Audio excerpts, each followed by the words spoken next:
Hello, hello, hello, hello, hello, hello, hello, hello, hello, hello, hello. Hi, hi, hello. How's everybody doing?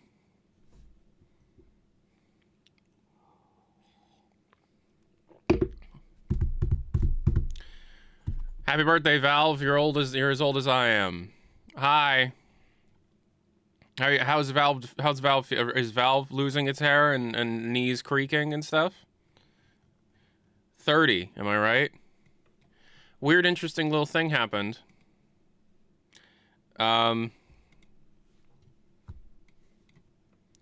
we got a little bit, just tiny bit, of new Half-Life development archive history stuff from Gold Source Half-Life stuff.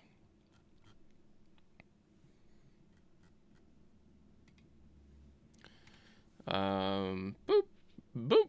The Half-Life Dreamcast development kit Katana from Captivation Digital Laboratories had 3 different builds of the Dreamcast version of Half-Life, dated between October 2000 and February 2001.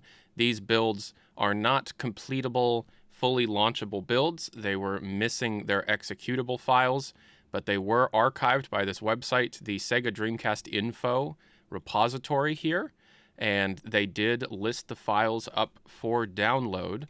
And of the files that were found, there were a few small discoveries, genuinely not that big, just like a few kind of small discoveries. My favorite discovery was this real scuffed looking Gordon Freeman with a new silver chrome HEV suit that Gearbox did, and the most cursed looking G-Man I have ever seen. This was the G-Man in the earlier build of the Dreamcast Half-Life. But yeah, so this is and we got some of this. We got some early versions of these scientist heads, the Dreamcast scientist heads.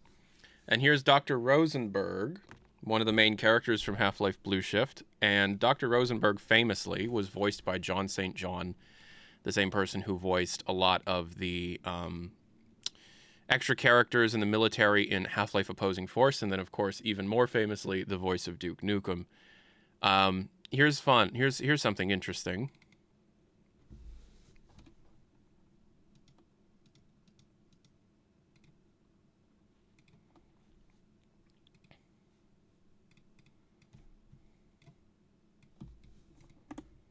All right, I'm going to change it so that if you're on YouTube, you will be able to hear it. But before John St. John voiced Dr. Rosenberg, the character that helped you get to Zen, the one, if anybody's played Half-Life Blue Shift, he's the character who's stuck in the train car. A few of our colleagues went down there a while ago, but we haven't heard from them since. I can only fear the worst. Yeah, what are you looking at? Can't you see I'm busy here? Good job, Mr. Calhoun.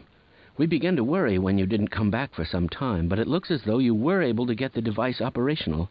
The signal we're getting is very strong, but I'm afraid I have some bad news. The power reserves were just enough to open the field for your trip to the border world. If we plan on reactivating the teleporter long enough for us to calculate a safe exit point and allow time for everyone to go through, someone will need to go to the lower level. Yes, here it is. We'll need to break through this. I see you've already found the elevator. Yes, I'm Dr. Rosenberg, although I'm not very proud to admit it, seeing as though I'm partially responsible for all this. How did you know my name? Oh, I see. Poor Harold. Our plan was to get to one of the old prototype labs. It involved something that very few people in the facility are authorized to know about. So anyways, Harry S. Robbins, the voice of all of the scientists in Half-Life 1, was the voice of Dr. Rosenberg at one point. Now, if you noticed in that one line here... How did you know my name? Yeah. So here's a fun little tidbit about the... here's a fun little tidbit about this. Blue Shift was not a Dreamcast exclusive campaign. It was not designed as a Dreamcast. It was not. It was. It was not designed as a Dreamcast exclusive campaign. It was designed for the place. It would. Nope. Blue Shift was not a Dreamcast exclusive campaign. At least it was not designed to be one. It was designed for the PC. Qual XX Lauk with the 3 months tier 1, they designed it for the PC. They finished it for the PC, and then they started porting it to the Dreamcast to make it exclusive.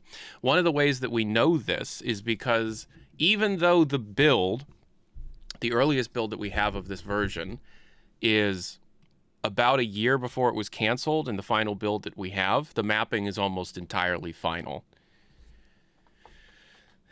Yeah, Sack Tier, thank you so much for the 32 Tier 1 months. I appreciate it. I hope you guys are doing okay. Goribi, hi. I hope you guys are doing okay. I hope everybody's feeling all right. I'm going to...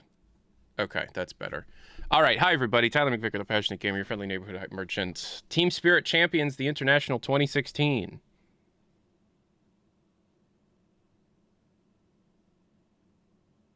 Okay. Tyler, you want to play Chord Clicker? I don't. Hello, my favorite hype merchant. Hello. So, yes, so we got some interesting little development of early Half-Life stuff, but this is obviously early Gearbox Half-Life stuff. This was not something that Valve really worked on very much, even though they did get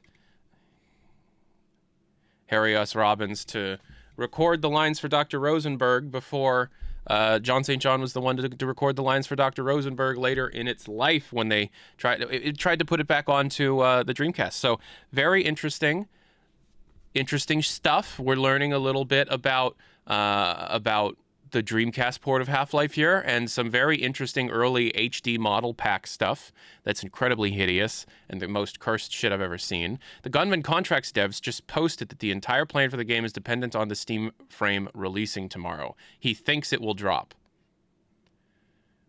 Oh boy.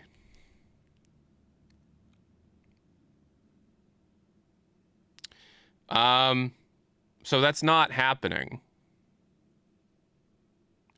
So here's the situation with the Steam frame. I was going to make a video about the Steam frame, and then I thought I'll wait out and see what happens tomorrow. So tomorrow is Valve's 30th anniversary. They're obviously going to announce HLX on their 30th anniversary. So tomorrow is Valve's 30th anniversary as a company, and nothing is going to happen. The only thing that might happen is that Valve announces the Steam frame. That is possible, that tomorrow Valve will announce the price point of the Steam frame. Valve will not start taking orders for the Steam frame tomorrow. It's also very possible that tomorrow we don't hear anything about the Steam frame. And in fact, tomorrow is just the day that the press start having access to the Steam frame. The rumor that we have is kind of undefined, and it's not even really a rumor. It's coming from developers that were told directly from Valve. I've talked about this before. But it seems as if about 2 weeks ago, 2 weeks ago tomorrow, so 2 Mondays ago, an email of communication was finally, I'll just throw this up here, an email of communication was finally sent out to VR developers, and as Valve has been a little bit uncommunicative about things. When it comes to the Steam frame, you have to remember that they were told that the deadline to have your Steam frame build completed and up in order to have it be done in time for the press to be able to see it and for people to start knowing about it was late July. Last I checked, it's not... late July is over. Last I checked, late July has happened. It's occurred. And still haven't heard anything about this. Of course, also keep in mind that the Steam frame was supposed to launch in early 2026, alongside the reprint of Raising the Bar, which was supposed to ship in 2025, and the MVM update, which was supposed to ship Halloween 2025. Isn't that nice? Anywho, I want to give a quick shout-outs to Valve Time making a return, and none of the other fun stuff related to early and old Valve making a return. Jay, I don't know how to pronounce your name, and I'm not even going to try, but I appreciate your Twitch Prime. You can try and read the name. It's right up there. Anywho, so that first deadline that Valve gave to some of these developers back in late July was, Is Geese. Is Geese, new Twitch Prime, thank you so much, Is Geese. That came and went. And then there was like a 2-week period where there was absolutely no communication with developers. And when I spoke to developers, VR developers, hey, is there any info? There's literally, I would be told, yeah, late July. It'd be like the second week of August. And they were like, yeah, something's going to happen late July. So obviously they didn't know anything either. Valve eventually did say something 2 weeks ago tomorrow where they were like, they said August 24th and September 14th. What is August 24th and what is September 14th? People are going back and forth on that, and no one actually knows for sure. Of course, the developers know for sure, I think. Well, if the developers knew for sure, I don't think that this would be such an issue. But there's a lot of people trying to speculate on what the dates mean. August 24th and September 14th. My guess is that August 24th is the day that the Steam Frame press embargo starts. That the press people are set to have the Steam Frame in hand, that the software is unlocked, and they can start their review process. And September 14th is the day that they'll actually start taking orders. Of course, tomorrow, August 24th, could be the day that they announce the price point. But September 14th is still a date that has been stated by Valve to all of the developers and still looms over all of our heads. September 14th likely is the day that people are actually going to have an opportunity to purchase the Steam Frame. Unfortunately, almost certainly, this purchase process is going to be just as painful, if not more so, than the Steam Machine order process. I'm lucky enough to not only have this be my job, but I also have an audience that is incredibly generous and gracious towards me. And they gave me the money to be able to order both pieces of this hardware on June 29th of this year. In fact, they gave me about $5,000. Thank you very much. So that money is being utilized to be able to acquire the hardware and make content about it. But here's the problem. Even though that I was given the money from the audience to be able to purchase this hardware and make content on it, I still didn't have the opportunity to purchase it quickly enough to be able to make timely content that would actually make the money back. I was still waiting for my ability to purchase the Steam Machine up until 2 days ago. I got my email to finally purchase the Steam Machine 2 days ago. I joined the list, the lottery system just as soon as everybody else did. I was given the email on June 28th that I was allowed, that like I made it and I will get a Steam Machine, and it took about a month and a half for me to be able to place the order. And remember, I had to win a lottery, hold on to the money for a month and a half, and then hopefully check my email in time to be able to see the email within 3 days to have the privilege to give Valve $1,198.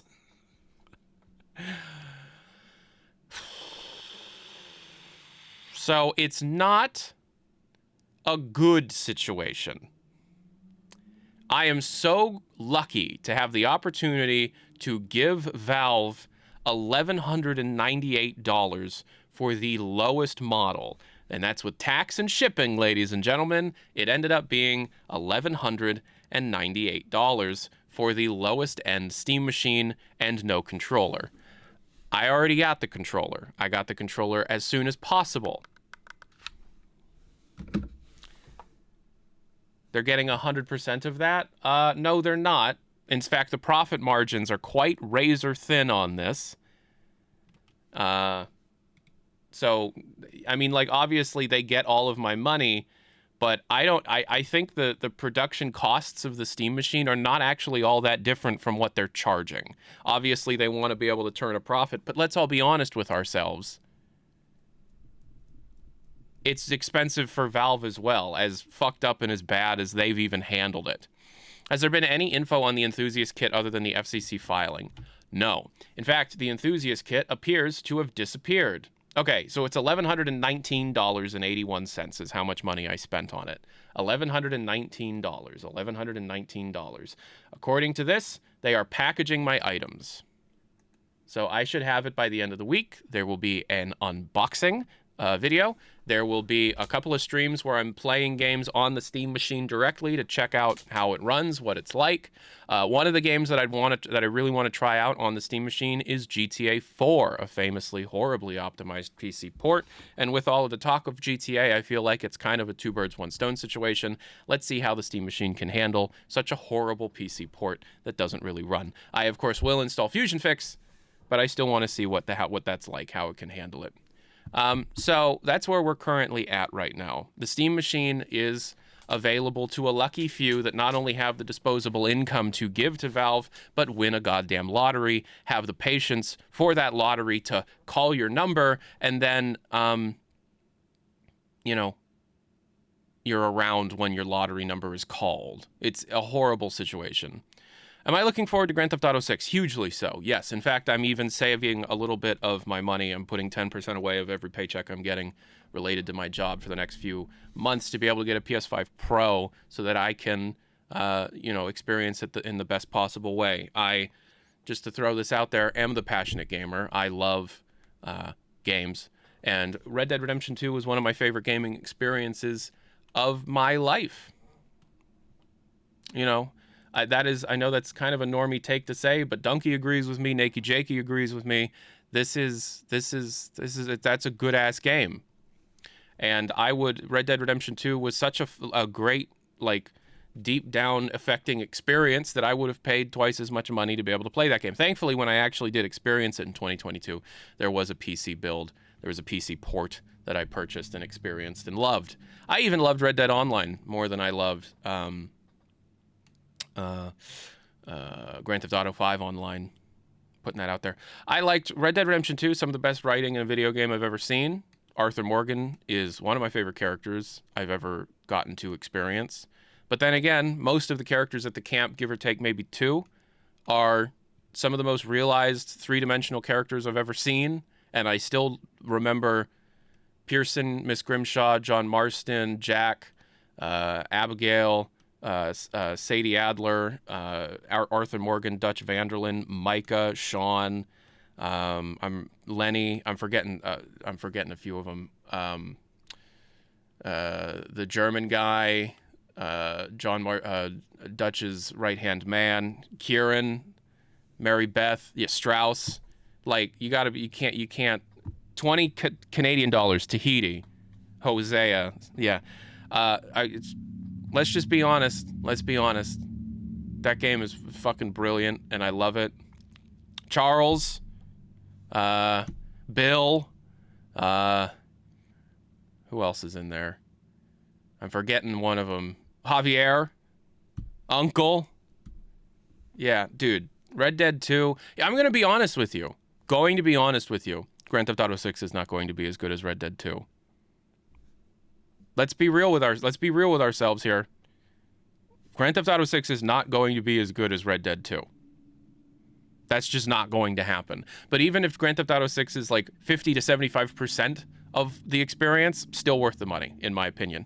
I think how Take-Two is handling everything is kind of awful and shit. But I'm there day one. Do you want me to, genuinely, I know every human being that has a Twitch account will be streaming that game. Do you want me to stream that game? Or are you guys, if Jerma or Joel or Vinny or one of them is going to be playing it, then why would you want to watch me, So, I do have to say that with,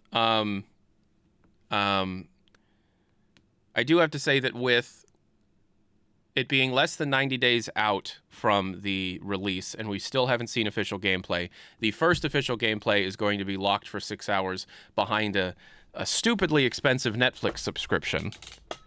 And even though we haven't seen any gameplay, there's still a $100 base game and a $70 light edition of the game available for pre-order on a digital storefront. No discs are going to be pressed of the game. And it doesn't seem like on any of the high-end pro-level consoles there will be a 60 FPS version of the game. So there's a lot of bad shit It's $80 base, not 70. Cool. Cool. Am I crazy that I'll wait for the Steam version? No. You're just not a passionate gamer. You're just not a passionate gamer. So here's the thing about the guy, the computer green onion guy. If the computer green onion guy were to actually leak the thing that they seem to have, the internet would change in such a rapid way that everything would get really, really shitty for every single person. And the people treating, we appear to have confirmation of a disruptor in our midst, someone that appears to take on a messianic figure. Here's the issue. It'll be such a, like, I don't have to explain this again, but like the way in which the internet will change if that actually were to happen is not worth whatever damage might be done towards the corporation. It's just a game. It's just a game. I don't know if you've heard, but when they subpoenaed Dark Viper AUs, they asked for full details of every person on the server after June 1st. That's not what the subpoena said. How many people actually read the subpoena? Can somebody tell me, can somebody prove to me that they read the subpoena by telling me what the subpoena actually did? Because it's crazy how much misinformation is going around about this situation. The Dead Man Switch wasn't real. Critical made a video about it. The Dead Man Switch was not real. And also, the subpoena is specifically asking for information of people that were friends with those 3 users and were also members of those servers. Not all members of the servers, just people who were connected to 3 specific users who were also members of those 3 servers. It was not a blanket subpoena. Bro, I don't even know what a subpoena is. It is a legal suggestion, or like, it's not a court order. It's a level below a court order to be able to pressure a company to give out information that they might have about a crime that is being investigated. I have to, like, here's the thing, right? I'm from old internet. I'm now at a point where I can say I am from old internet.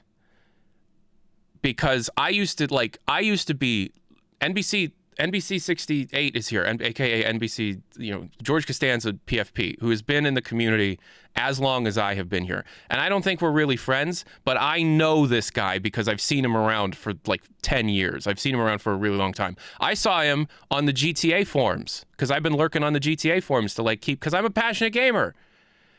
Somebody like NBC is one of the kind of people that used to hold my feet to the fire because I was a teenager and I wasn't nuanced enough. I wasn't marking things as speculation. I was speculating too openly. I wasn't reporting on things exactly correct. And because of that, I became a person who was horrified of reporting on misinformation because of the kind of response.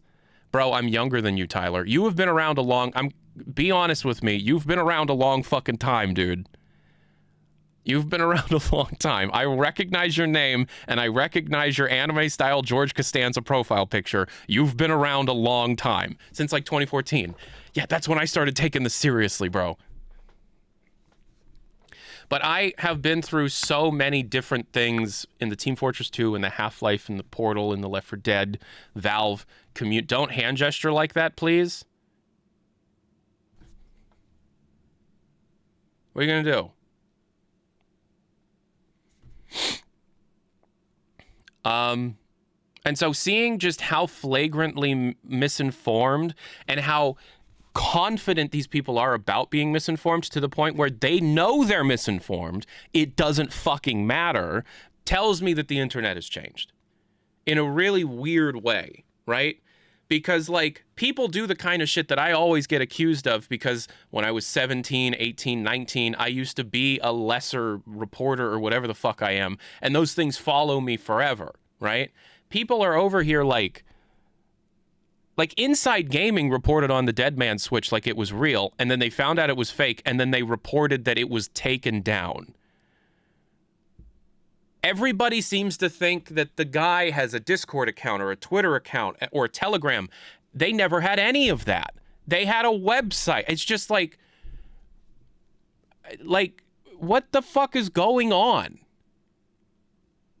I said in 2015 that Valve was developing Half-Life 3 and people tried to find out where I lived, and I was correct, but not entirely accurate. I said in 2020 that Valve was working on, at one point, Left 4 Dead 3 and possibly a Left 4 Dead VR game. I was thrown under the bus by Valve, and then Valve went to Jeff Keighley and told them that I was right without saying it directly. But people are running around saying like all of this stuff is real, and nobody gives anybody a problem at all. Everybody's getting like 1 million views. What's my mic? This is an Elgato Wave XLR Doom the Dark Ages edition. I'm just a great punching bag. I really am. Because it's like, I'm looking around and I'm seeing all these people like not doing any due diligence on this at all, other than like Jason Schreier, because of course. And it's just like 15 years of doing this as a job just like hit me, and I'm like, what is happening?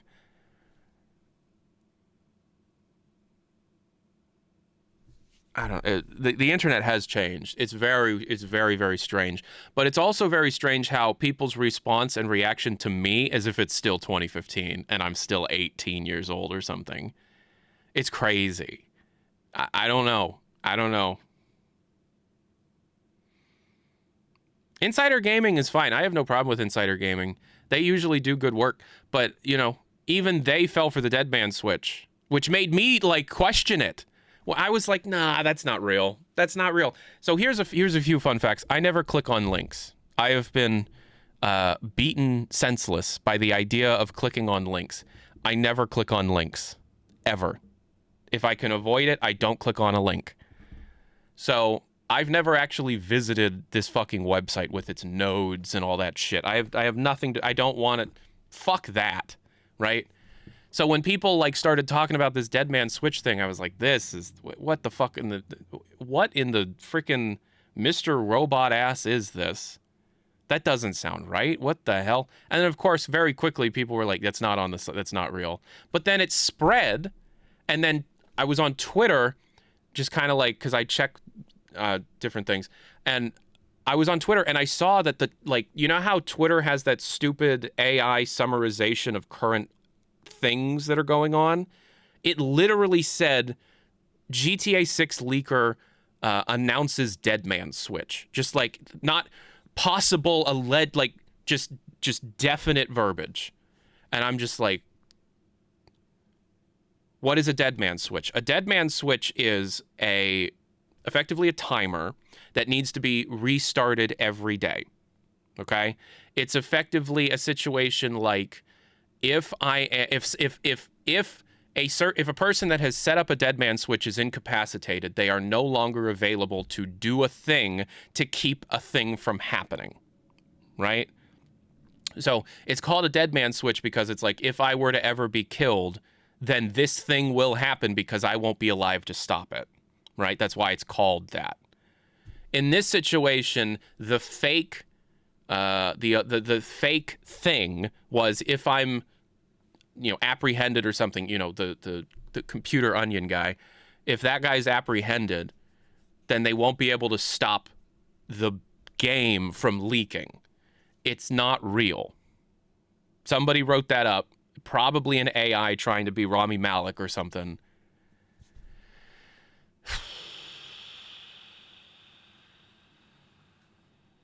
I'm getting too old for this shit. I'm just getting too old for this shit. I've been through this so long, and I remember what the internet was like 10, 15 years ago.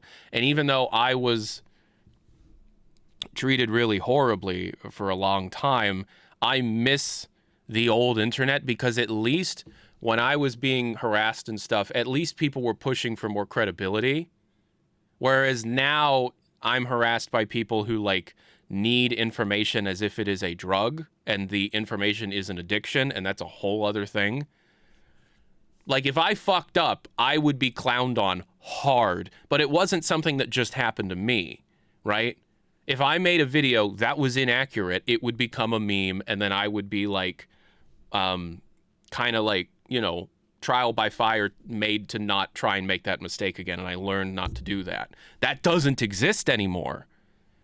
It's real, and it's like, but I'm not just like sitting here talking about like all media. I'm talking about games media. It's very strange. Old internet was peak. Well, internet of the late 90s and early 2000s was truly the peak.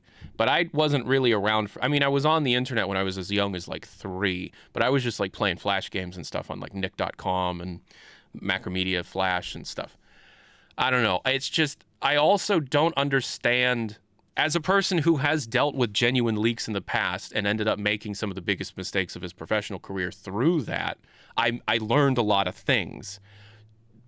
The internet is so different that people don't treat wares and genuine leaks with the gloved hand that they're supposed to treat them with. Everything is so flagrantly overconfident. It blows my mind how people on the internet are just like, oh, and they'll re-upload it like it's nothing. What? Are you kidding me? Do you know what I mean? Like, it blows my mind how people can be so, like people will just, like, discuss. I had to shut it down because people were getting way too confident, even in my Discord server, where people were taking screenshots of themselves downloading the videos. Like, I got it. I can't wait. What are you doing? What's happening? Why does nobody have a survival instinct anymore? What?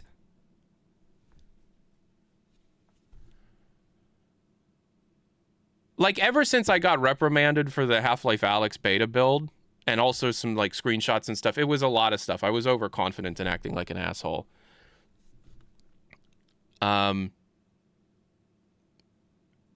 It taught me a lot.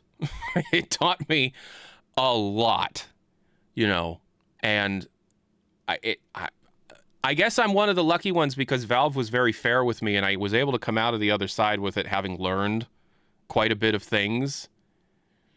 It makes, like, I understand the excitement and the FOMO of wanting to participate, right? I understand that because it's Rockstar. It's Grand Theft Auto 6. This is like the biggest thing to happen to gaming since Red Dead 2 probably, or like since Fortnite first crashed, or like the first time that it seemed like Fortnite was dead, or what was another event in gaming that's like at this level? I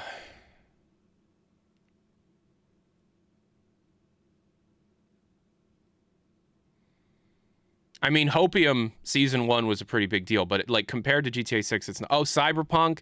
Yeah. Yeah, this is a huge deal. And so I understand the FOMO. I understand people wanting to, like, you know, be a part of the community, actually get to experience something, look forward to something, have something to really, like, you know, wow, I'm living so that I can, you know, as I know that people's lives can be really hard and people can be like, oh, well, at least I'm waking up every morning knowing I'm another day closer to this cool thing. You know, that's something. Pokemon Go, yeah. But, like, it's just like everybody is an idiot now, or not even that. It's just, I don't even think it's that. I think everybody doesn't think anything's going to happen to them at all. And I'm noticing this being a bigger and bigger issue just across the board. Not just with GTA. You know, I'm in the Coldplay community. People are trading leaked demos like it's nothing. And I'm just like, those might be traced. What are you doing? You know, people trade. I'm in the They Might Be Giants Discord. They're a lot nicer. And so that's probably not a thing. But, like, you know, like 15-year-olds are getting into trading leaked multi-tracks of really important music. Like, what is happening? I don't think it's because they think they're anonymous, because if you truly think that you're anonymous on the internet now, no. Then again, I mean, I always operate that there's an FBI agent right behind me. That's how I think about the internet, is that there's always an FBI agent like looking over my shoulder, right? And so that informs how I operate on the internet. But like, that is why I quit porn, ye? No, I attempted to quit porn, and then I had a horrible, horrible, horrible thing happen to me, and I went back to all my vices for a while. I don't want to talk about it, but I have been spiraling pretty hard lately, and I'm trying to like pull myself out of that because of everything that's been going on. I really don't want my stream to always be about this, but you know, I had the most traumatic thing that's ever happened to me about 2 weeks ago. Anyways, yeah, no, I'm saying like, but yeah, I first tried to quit that because of mental health issues. It was,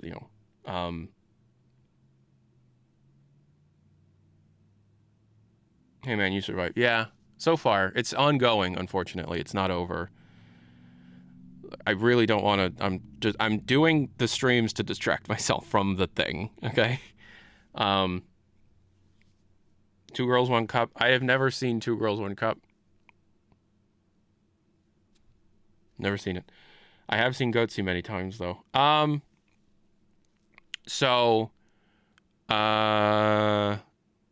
was a kid of the internet, 15, 20 years ago. So like I saw Blue Waffle and Goatsy and Meat Spin. I saw all that shit, because it would get sent to me from other people, and it would be a joke and all that shit. Have I seen Yeah. So I think that I took the old internet for granted. We all did. We all genuinely did. New internet sucks dick in a really bad way.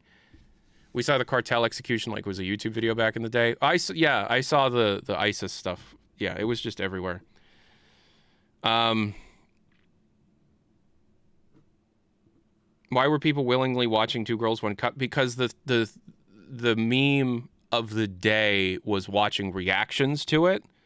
Every big YouTuber, Smosh, Shane Dawson, like every single like big YouTuber of 2007. I think Fred even did it, right? They would just record their face of reacting to the video. And I think this was like some of the original reaction videos, right? The Scary Maze game, yeah. Yeah. But like, 2000 internet gore doesn't hold a candle to... I don't want to talk about gore. What the... Okay. Fred? Yeah, you're asking it like you don't know who Fred is? Okay, yeah. You just talked about gore. I'm sorry. The thing about the modern internet is I don't like is that everything is now centralized and nothing can be personal, and it's a rarity to see something done online that isn't centralized. Sure.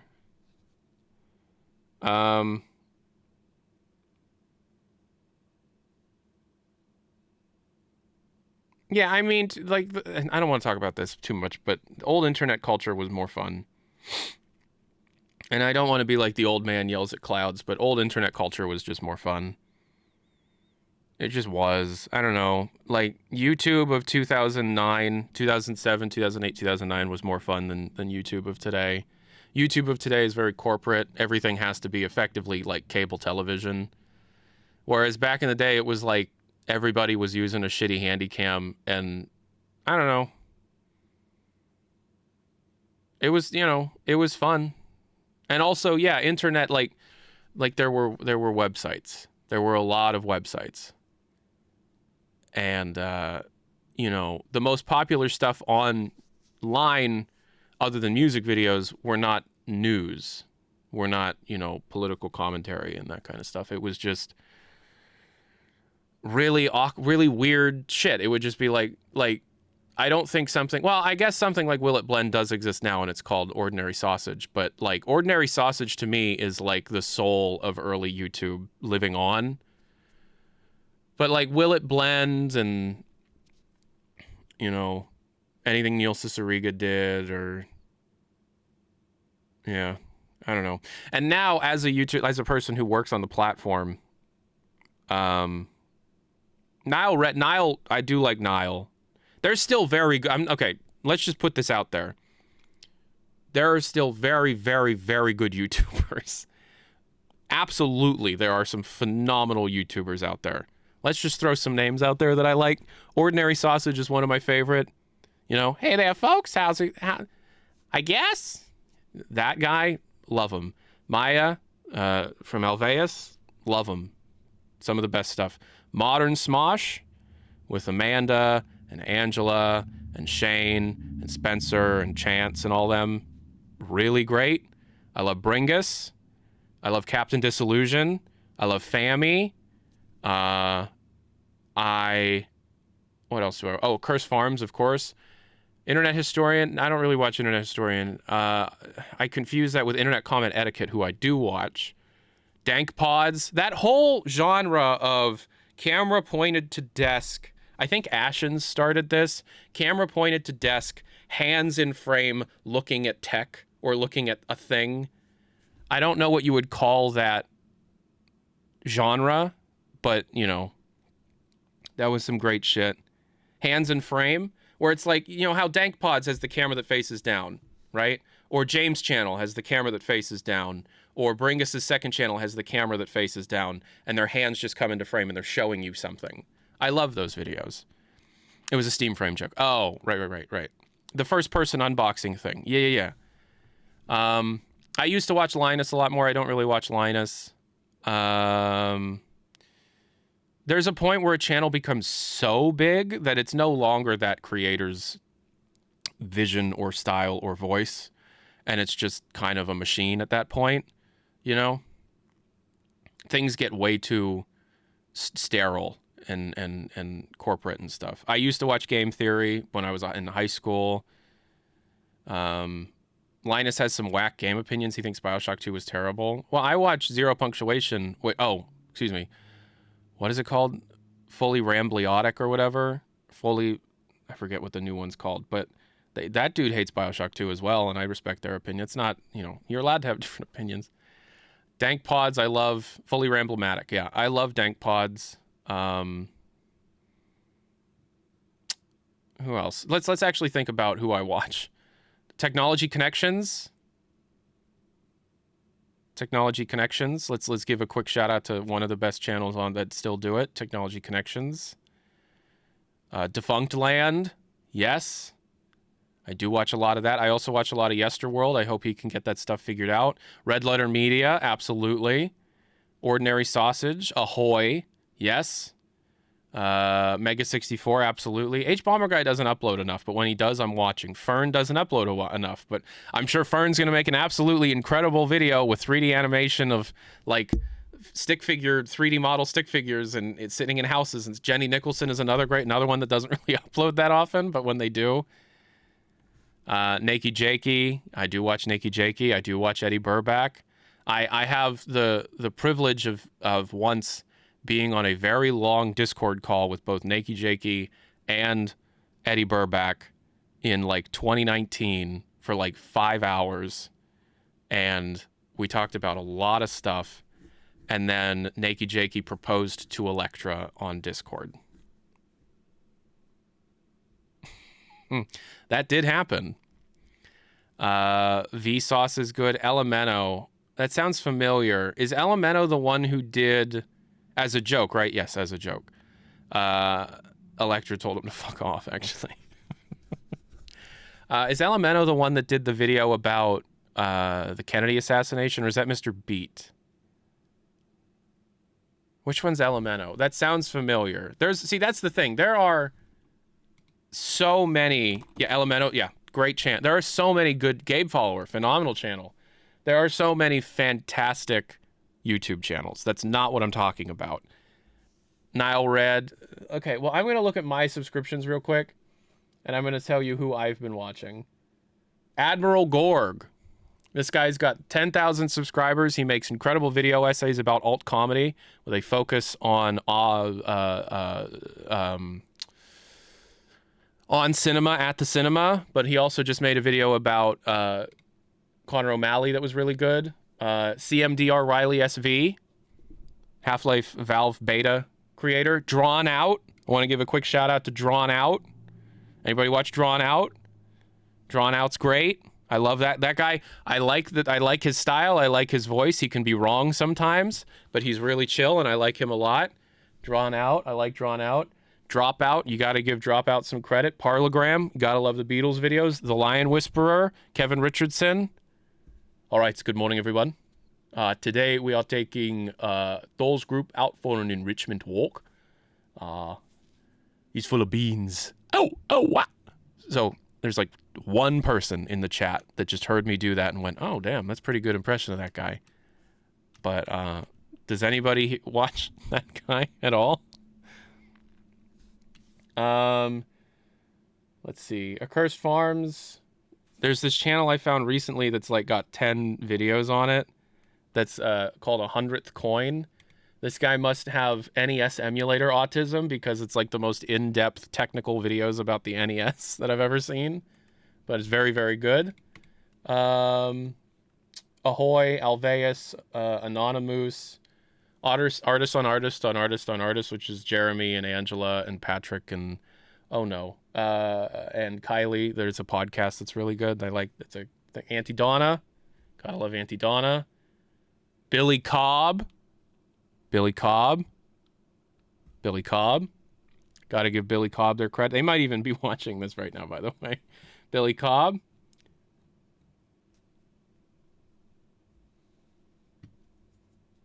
Yeah. Bringus, Civi, Clowncore, Cold Ones, which hasn't been as good lately. Has anybody else noticed that? Has anybody else noticed the Cold Ones kind of dropped in quality? Or is that just me?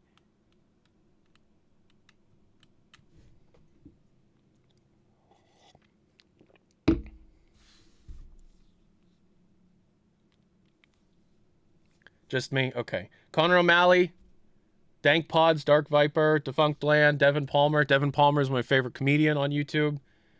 Drew Gooden, Elliot Rogers, Engineering Guy, Fammy, Folding Ideas, Furniture Fables with Andy. Gotta love good furniture restoration videos. H Bomber Guy, Homestar Runner, Hot Dad. JD Nicholson, Germa. Jim Browning, the tech support scam guy. Kaze, Mario 64 guy. LGR. I still don't know how to pronounce this guy's name, but the guy that does all of the Ultima videos, they make like a new 4-hour video essay about an Ultima RPG every month or something. I'm not even going to try and pronounce their name. Man Carrying Things. Munecat, I forgot I was subscribed to you because you haven't made a video in 2.5 years. Neil Ciceriga, Narrel, love Narrel. Noodles good, Ordinary Sausage, They Might Be Giants, Red Letter Media. Sarah and the Sundays is Electra's favorite rock band. Shunik, gotta love Shunik. Skyman Slash, gotta love Skyman. Star, Steve 1989, MRE Info. All right, let's get this out onto a tray. Nice. That guy, gotta love that guy. Nice. Okay. Let's get started. Technology Connections, The Grumps, The Lemon Twigs, Science Elf, The Video Game History Foundation, Fine Sauce Joel, Donkey, Warlocracy, Win Radio TV. Those are all my subscriptions. Yeah. There's great YouTubers. It's just the internet as a whole sucks dick. So, what's my opinion on the Steam frame? It's going to be overpriced. It's going to be disappointing. It's going to be a bit of a failure because not enough people are going to be able to actually buy it for it to saturate the market. And also for the price, it's a little underpowered. Am I more of a Joel or a Vinny guy? I'm a Joel guy. Pan and Coic 2012. I watched the Look for Rolling Rocks and Half an A-Press video when it first came out in like 2016. TJ Henry Yoshi. Dota servers are down, by the way. Cool. I don't play Dota.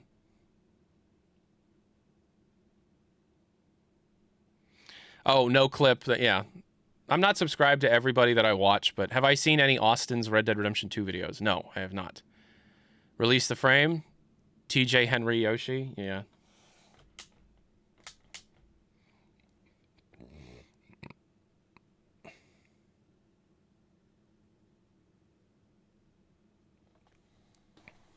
Can't wait for a no-clip video on the 20th anniversary of episode 2. I don't think it'll be a video on the 20th of episode 2. I think it would be a 20th of the Orange Box, because they talked about the episodes in the Half-Life 2 documentary, but I could see them talking about Team Fortress 2 and Portal. Absolutely. Release the HLX files. So there's nothing to report on HLX related. We're waiting for something to be able to data mine, and to be honest, we don't know when that's going to be. Channel Awesome. I haven't watched the Nostalgia Critic in a decade. I haven't watched AVGN in a very, very long time either.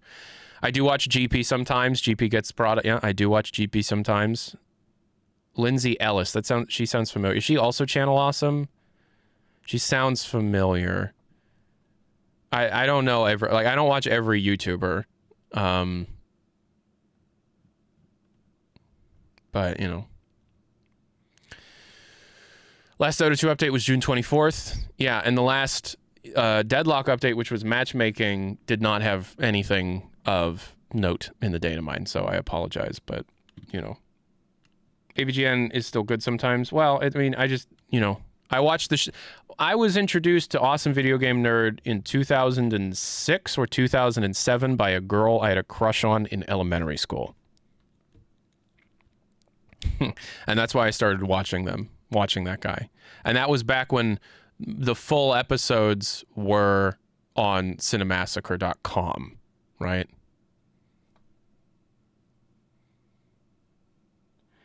As far as I know, no engine changes. That means they're doing client-server DLL work, so just finishing up the game. Well, that doesn't necessarily mean that, because we don't have any... The matchmaking update was not enough of an engine-level change for Deadlock to be able to affect the branch that it was on. Does that make sense? That doesn't necessarily mean that we can predict the state of the game based on the lack of information we have. It doesn't work like that. We would need something that very obviously updates the internal branch of the engine with no changes to support the idea that, yeah, that's where we're at, and we're not there yet. Matchmaking update only massively affected Deadlock's game binaries. Yeah, well, of course it would, you know.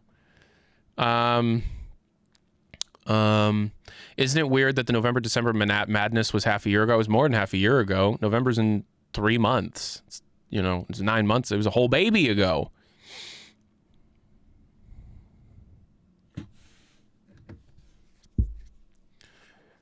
I didn't play Deadlock for a week, and coming back to it, it just feels polished. Yeah, every time it gets an update, it feels more polished than it was before, because they're polishing it. That's just how it goes. Client and servers are the game's only engine changes, are stuff like physics and model format, stuff like that. Yeah. A whole child could, yeah. Do you think they had a version with better specs and turned it down to reduce price of what? The frame? That would require a rework of the entire like infrastructure and setup of the system itself. So no. It feels crazy, not gonna lie. It feels like the hardware reveal was only yesterday. Can you make a paste bin with all your YouTube subs? No, that's okay. I don't feel comfortable doing that.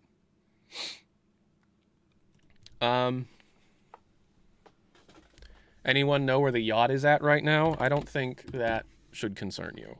Haven't touched Deadlock since the first invites were set out, and now it's too competitive, in my opinion, to even try. So you should play Street Brawl. If that's the case, you should play Street Brawl.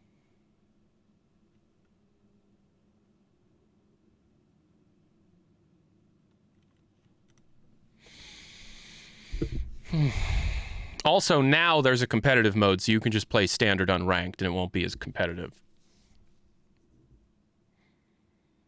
Yeah. Yeah. So, yeah, standard isn't as sweaty because now there's ranked. Yeah. All right. I'll take questions and stuff. Let's do some questions.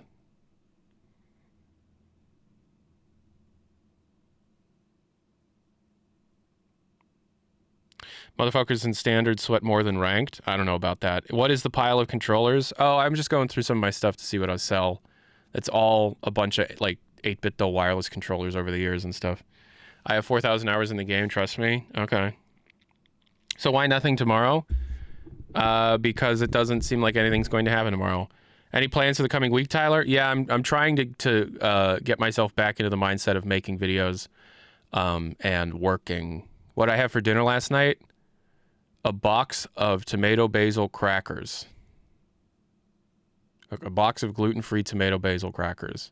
Things have not been going very well, personally.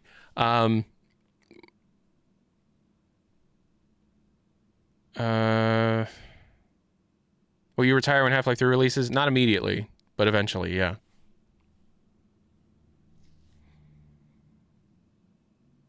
Why Valve don't communicate? Because us. Can you move your strings to make CS2 have more DX12 support? Can I move my strings? No. What are you talking about? Tyler, I'm losing hope. Yeah, so am I. Just not about HLX, just about life in general. Will I be playing the Witcher DLC? Of course. Favorite Portal 2 chapter? I think the itch. What if you made your Steam layout SteamOS styled? That'd be a lot harder to do and also a lot less recognizable.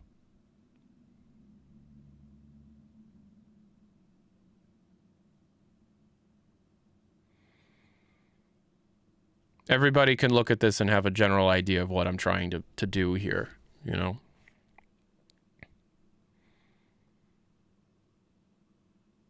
How's the move going? Badly. It's on hold. It's a whole thing. Like I said, life is hard right now. It's okay. Is there any chance tomorrow comes and goes without Valve even acknowledging their anniversary? Uh-huh.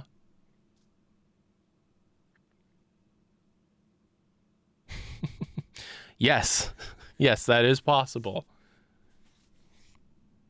Asbestos, you're correct. Can't wait for the MDM update tomorrow. I can't wait for the MVM update Halloween 2025. Do they even know it's their 30th tomorrow? Some probably do. Yeah, I don't know.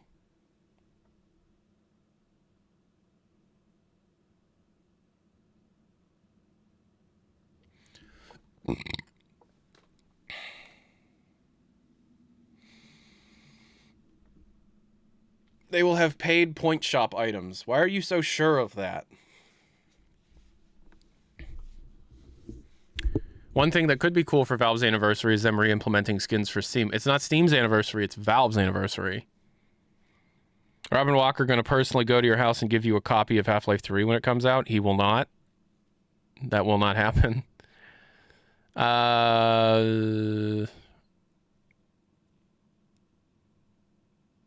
They should at least tweet something. I don't think that will happen. If there were a poker night game with Valve characters, who would you want to see playing at the table? Probably GLaDOS and Heavy.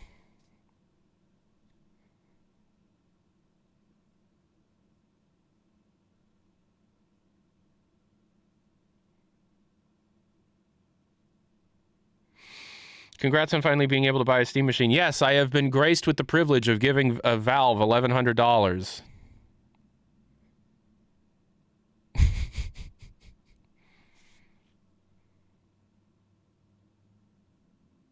What do you think would be cool and realistic for the anniversary?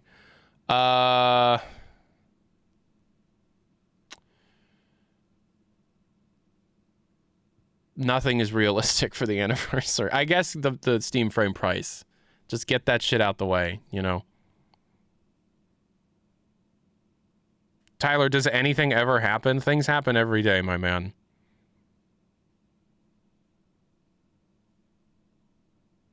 What about Valve Games sale? Maybe. That's, yeah. Does anybody here not already have the Valve Complete Pack?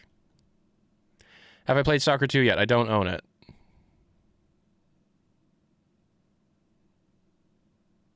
Hideo Kojima is 63 years old today. Congratulations, Hideo Kojima, on being 63 years old today.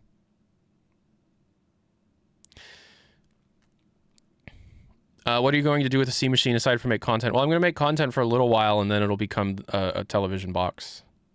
Television gaming box. Opinions on Xbox recently? It's going to take me a long time to forgive what they did to id Software if I ever can. You don't fuck with id Software, and they did. So.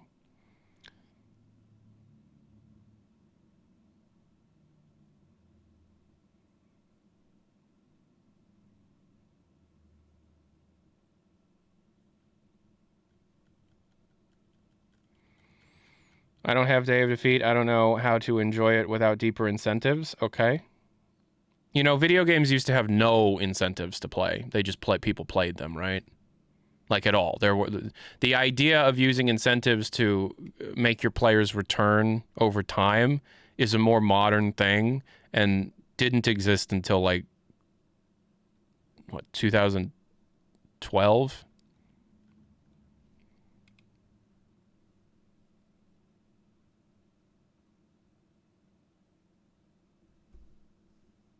The incentive was it was fun, yeah.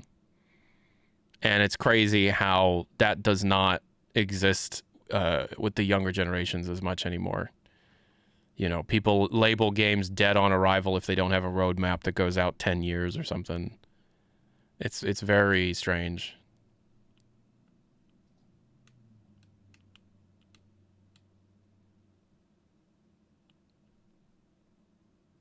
Games are still fun. It seems like the games that are designed to just be fun have a lot harder of a time becoming successful.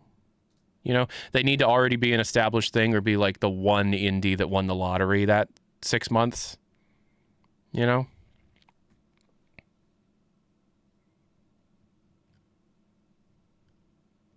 Anything about Left 4 Dead 2's Last Stand devs? Some got hired at Turtle Rock. That was years ago, though.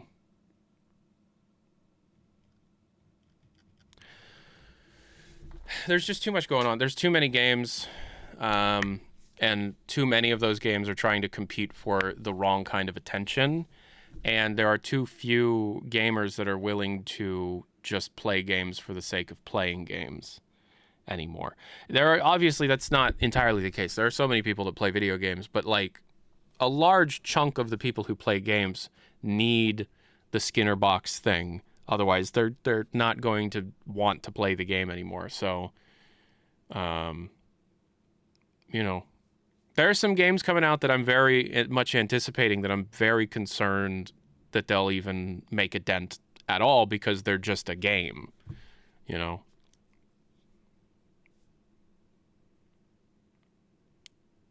Fan here. Tomorrow, last hope for Half-Life 3 before GTA 6. Thank you for the 200 DZD. I don't know what D's nuts is. But no, Half-Life 3 is not happening tomorrow. At best, we're getting the Steam frame pricing tomorrow. And I don't think Half-Life 3, that we're going to even get an announcement in 2026 anymore. So...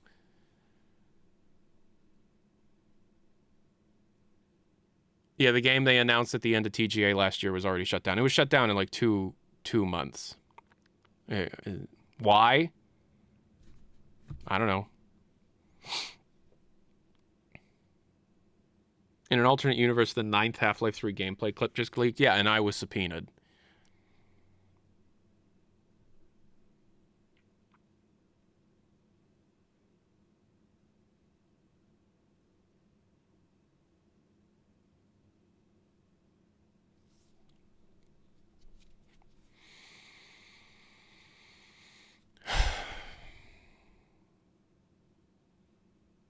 Thoughts on cinnamon rolls? One of the best baked goods. My wife makes great cinnamon rolls.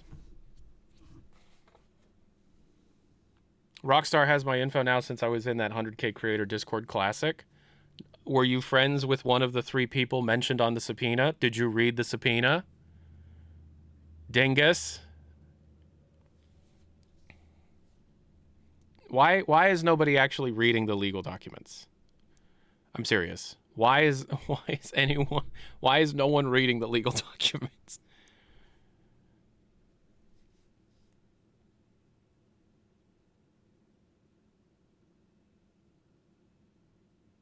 Because no one wants to read, they just want to be entertained. Okay. Well, you're running, like people are, like multiple people have come to me and been like, my shit just got sent to Rockstar. Discord leaked my shit. It's like, you didn't read the document then, because you need to be okay, man. I ain't reading all that. Happy for you, though. Sorry that happened. Oh, that's a copy-paste. Okay. What are people missing about the subpoena? The subpoena is specifically stating that they want information, DM history, phone number, email, all available information about any users that were in direct contact with 3 specific Discord users that were also members of 3 specific Discord servers. Not blanket everybody on the server, people who were in contact with 3 people who are also members of a server from June 1st to present day. That's what it's asking for. That's what it's asking for. It's not as wide a berth as you think it is. Because somebody told you it was, or... Who's calling me? My wife. Hey, I'm streaming. What's up? You want to say hi? Hi. Hello. What's going on? And I was just sitting here talking to your mom and cuddling with Keith. All right. Are you feeling okay? Yeah. All right. I'm going to keep doing my show. I love you. All right. Bye.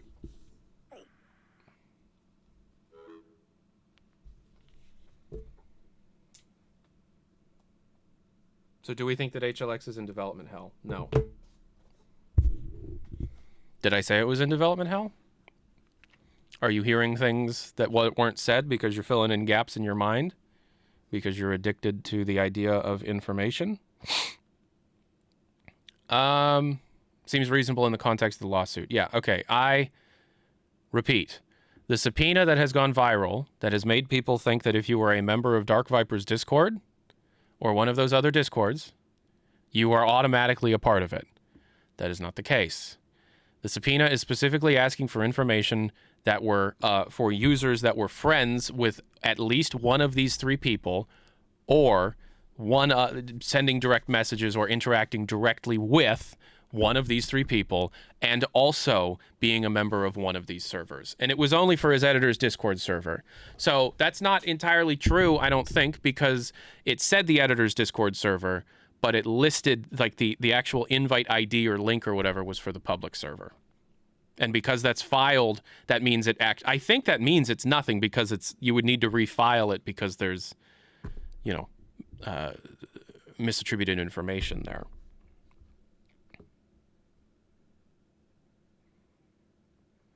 I find the graphics comment might be underselling it in regards to HLX. Okay, Zay Pizza Man, share your findings with the class. Let's hear what you have to say.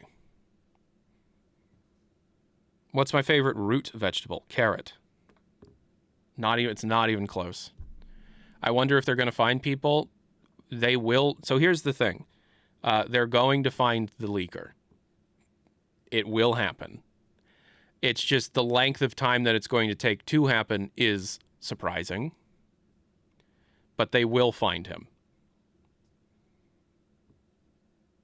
What about potato? Carrots above potatoes? Potatoes are considered root vegetables. Potatoes are a starch. Potatoes aren't a vegetable. They're a tuber starch. Of course I like potatoes more than carrots. The Myth Alex, 56 months, tier 1, thank you so much. Yeah, corn is also not a vegetable. Corn is a starch. I talk to a nutritionist now because I'm a fat ass. Corn is not a vegetable. Corn is a starch.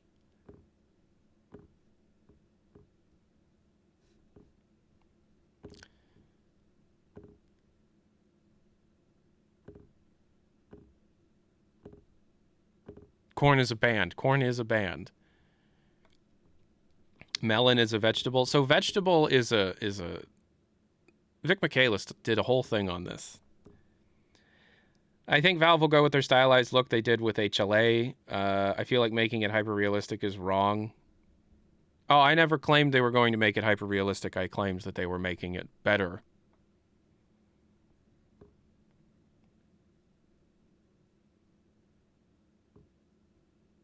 Peanuts are a bean. Peanuts are a legume. So, yeah, I guess so.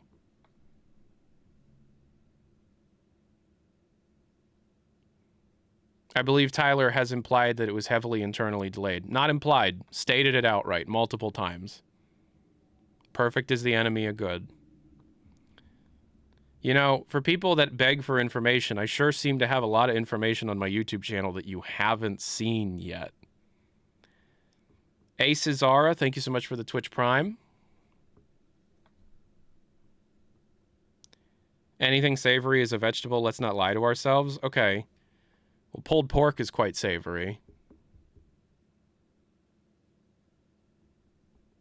Pringles are savory. Smelly cheese is savory.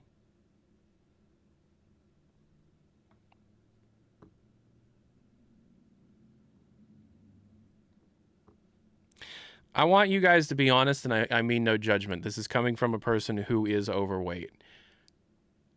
I'd like you to self-identify in the chat if you are overweight as well. How many people here are overweight and eat like children? Their diets are effectively like you're 10.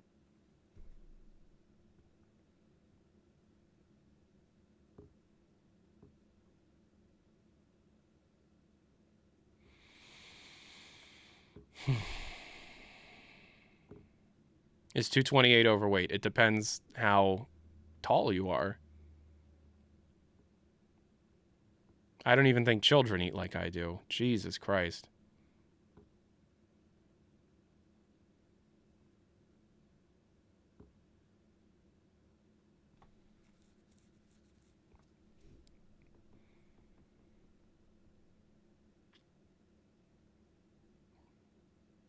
So, there you go. Yeah. I think this is why we don't understand what vegetables are.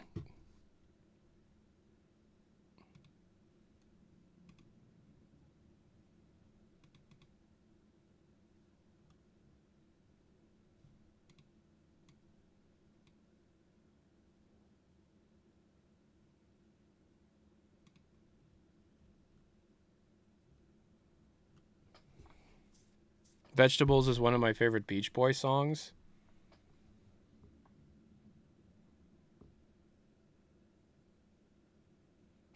Straw man argument, corn and potatoes are vegetables. My diet is irrelevant to the facts. Literally just Google it, my guy. Okay. You think about GLP-1? I get emailed about GLP-1 all the time. Can we get the latest leaks about GTA 8? GTA 8. I'm going to be like 50 or 60 when GTA 8 comes out. I might not even be alive when GTA 8 comes out. I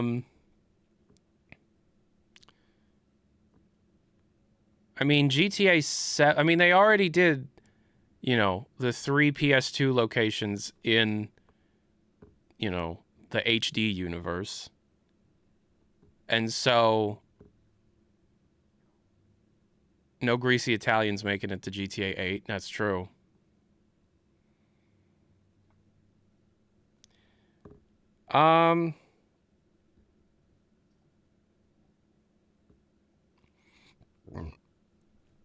GTA 7 I could see being like Las Vegas area, whatever they call it.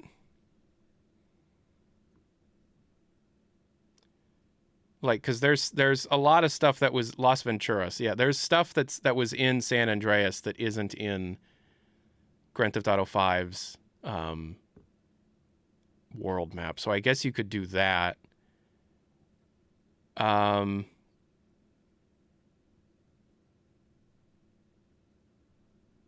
San Ferrero, yeah.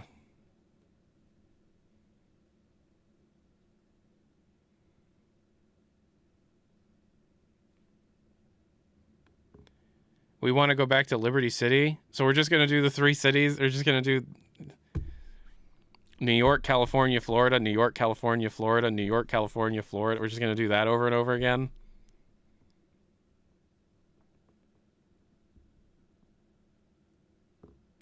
I think there should be a new city after this one. Yeah. And maybe not even an American city, you know?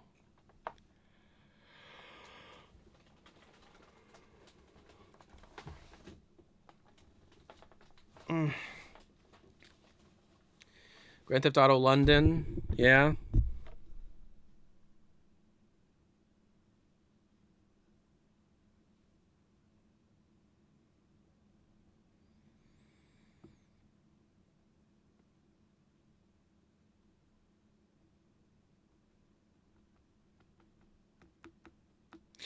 You see, unfortunately, I think for Grand Theft Auto, America is such a great like backdrop for the games because there's just so much more to satirize. Like, Americans are, you know, like, I know the rest of the world is following suit, but like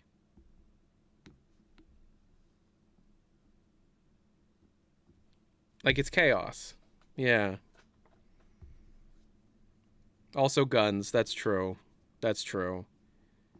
Yeah, you couldn't do the Grand Theft Auto gameplay loop as easily if you weren't in a country that didn't have as many guns here. Yeah.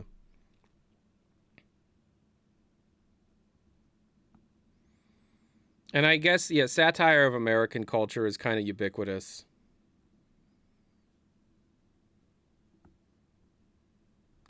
Imagine carjacking a horse and buggy. Yeah, it's called Red Dead Redemption, my man. They could do a new IP. They could. They could. I don't think they will. I think there's going to be a Red Dead Redemption 3 after GTA 6, and I think there's going to be a GTA 7 after Red Dead Redemption 3.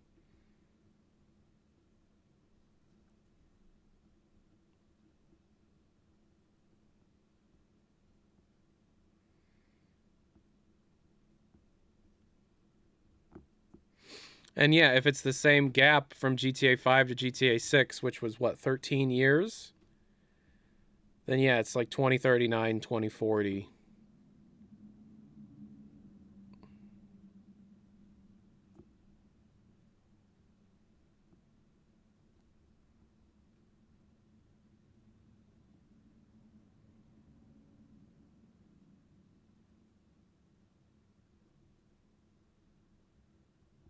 I don't know how much COVID affected that. That's true.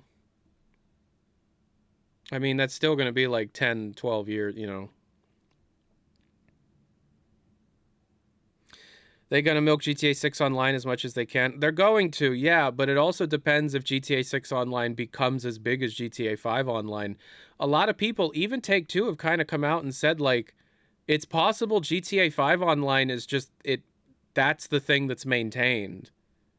Because that's the thing that's like the thing everybody still plays.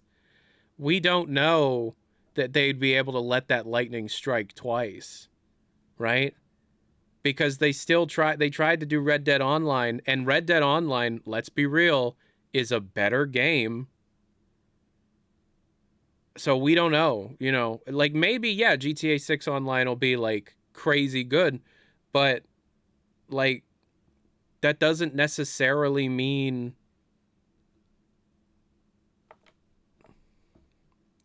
And yeah, they're adapting 5M officially. That's true. I don't think that it's guaranteed. I don't think it's guaranteed. I think I'm having a quarter life crisis. After each happy moment, I'm sad because the moment has passed and I know how precious that was. I'm 31. I'm 29, and I know what you mean. You just get used to it. Unfortunately, I find that kind of existentialism never goes away, but you learn to live with it.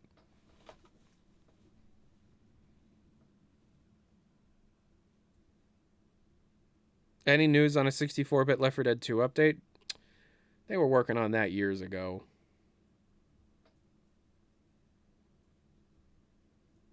Like, literally over a decade ago.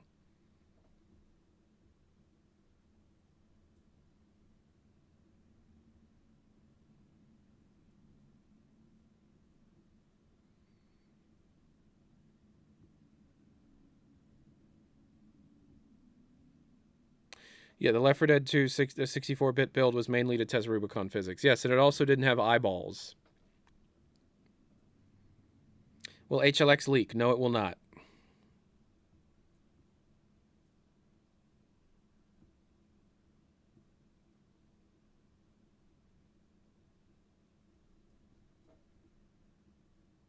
If it's somewhat easy for mod creators to port over things they've made, I can see GTA 6 surpassing 5 in like a year or so. I'm going to be honest with you. One of the reasons why GTA Online is such a ubiquitous thing is because it's available on a dramatic number of supported platforms. right? GTA 6, you need a next-gen console, and nobody can fucking afford that. Sure, a lot of people are going to go out and try and get one, but, like, are they really going to be spending the same kind of money on shark cards as they were before all of this shit happened? Is there really that much money to be able to make? Will there be that many whales?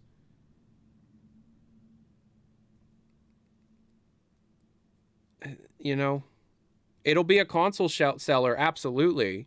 And it'll be a huge hit, absolutely.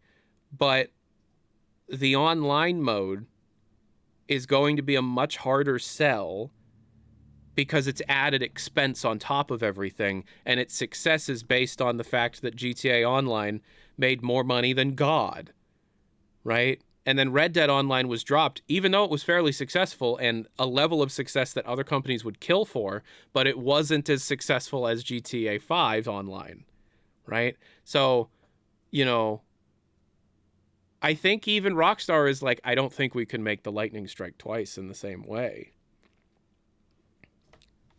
You know? And plus, with the role-playing stuff, 5M and all that, how do you monetize that in the same way? Because some of the like, originally, like, it wasn't... Do you know what I mean? Like...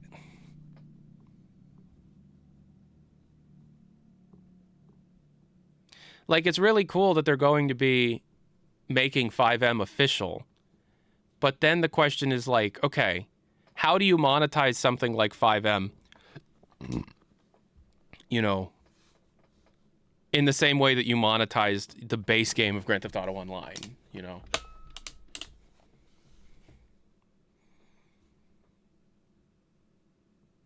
Because I know, like, there was some money in 5M, but 5M was a community project, so, like, they couldn't, like, charge for stuff directly. It would have gotten shut down. So it's, I don't know. I don't know. A 5M subscription, yeah.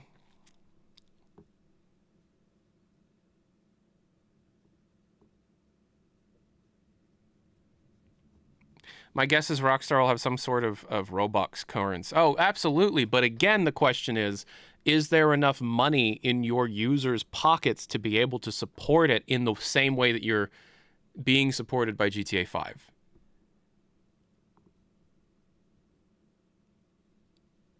No. No. No, there's not. Not to be political or anything, but just genuinely, people seem to have on average much less money than they did from 2013 to 2022, you know.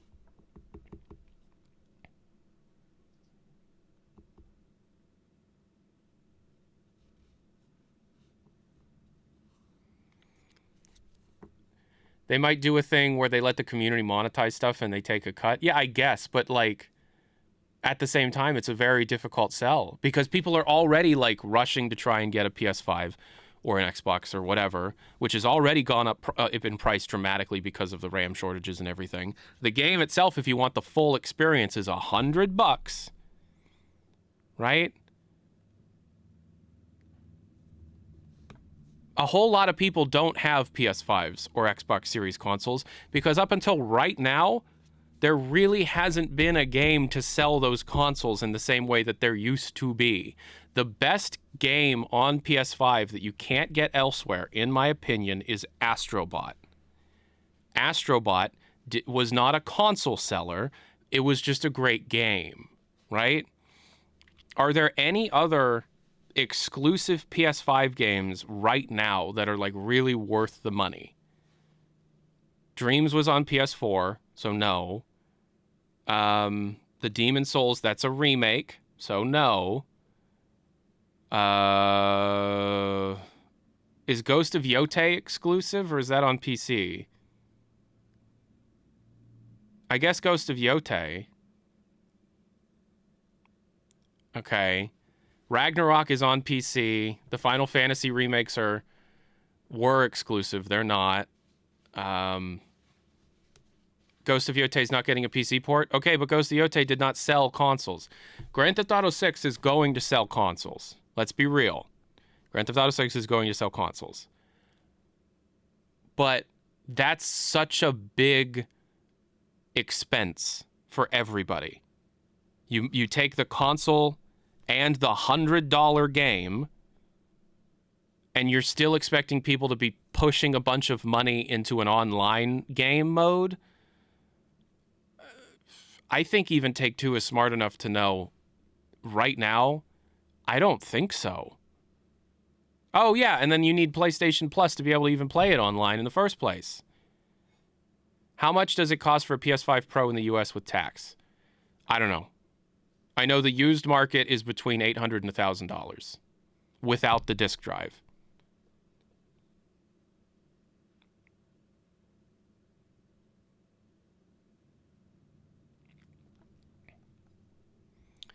So the question is, like, are people really going to be willing to spend the kind of money they spent in GTA 5 online? I don't think so. I think GTA 6 will be the last moment everyone is excited for a video game this much ever. I don't think nothing, even Half-Life 3, will get this much hype. You're correct. You're correct. This is the end of an era.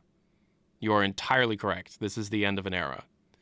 Because what's going to happen is you have the biggest thing ever, GTA 6, and I don't think it's going to make the kind of money everybody foresees it making. It's going to do great, but I don't think it's going to do GTA 5 numbers. It's going to do phenomenally well. I don't think it's going to do GTA 5 numbers.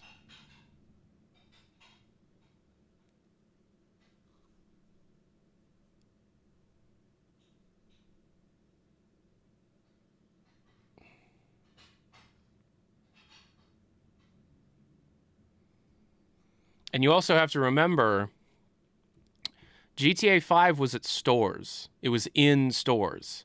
And it could go down in price over time. The physical product, the box on the shelf, can actually depreciate in value.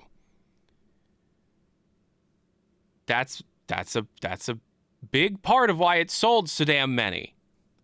Because 10 years in, you could get a copy of GTA 5 for like $40.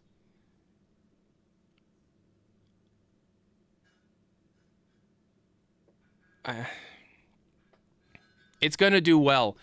You know, I don't even think... I think it'll do really, really well. I don't think it'll do GTA 5 well. I don't think it'll do GTA 5 well.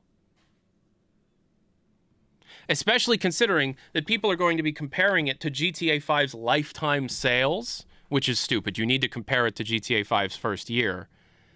But what I'm saying is, like, in the short term, it's going to do phenomenally well. It's going to be an explosion. In the long term, it's not going to be the same kind of thing. You know what I mean? Short term, it'll surpass everything they've done.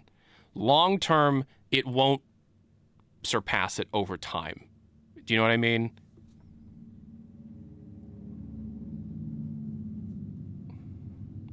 Do you think if they had physical copies and also released it at PC at launch, it would have outperformed GTA 5? Well, okay, so it's how you frame what kind of context you're talking about. It's already going to outperform GTA 5's first year in the first few days, right? I think it already did in terms of its pre-orders. That's not what I'm talking about. What I'm talking about is long-term multiplayer online microtransactions, games as a service thing is not going to have the same kind of staying power or sustainability or shocking amount of money coming in as GTA 5. I think that so many people are so heavily... The whales are so heavily invested in GTA 5's economy, and they have all their safe houses and businesses and drug dealers and all of that crazy stuff, all their yachts and their super yachts and all their crazy gameplay stuff that's not really going to transfer over into the new game. I don't know. Would it outperform GTA 5 in its first year if you account for inflation? Yes. Yes. I was there. You know, a lot of us were old enough to be there for that. The whales will move over? Okay. Yeah, I could be wrong.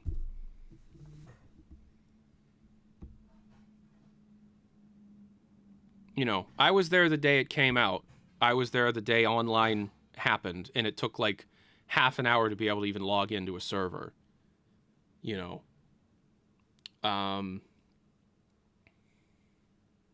The level of hype, the level of hysteria for GTA 6 is absolutely supremely crazier than GTA 5 was. GTA 5 was a huge deal, but GTA 5 was just another video game in a line of incredible video games that were coming out for the last like 6 years at that point. Right? You got to remember, this was the Xbox 360 PS3 days. We were getting classics every couple months. Like, truly. And like, yes, it was a huge deal, GTA 5. But it was not seen as like the biggest thing ever in the way that this is. It's a very different thing. Didn't the same thing happen for every new Call of Duty that came out? Back in like 2007, 2008, it was Call of Duty Modern Warfare and Call of Duty Modern Warfare 2 and then Call of Duty Black Ops. I was in middle school for those. I was in high school for those. Were huge. Those were some of the biggest game launches I had ever seen. And Grand Theft Auto 6 was a big deal too, but it was like on the same kind of level. Grand Theft Auto 6 didn't become what it became until YouTubers started playing online all the time, and online kind of became the biggest thing that's ever happened in the games industry, right? I don't know.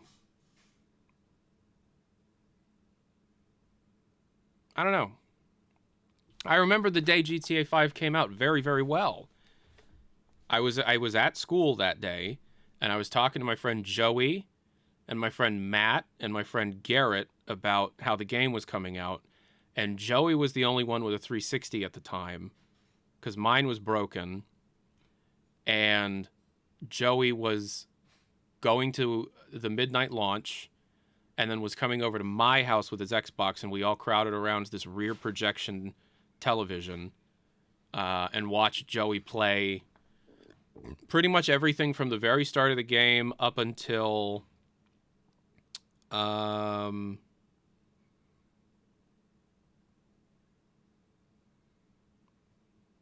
they did the mission where Chop started. I remember Chop humping the other dog. I remember that.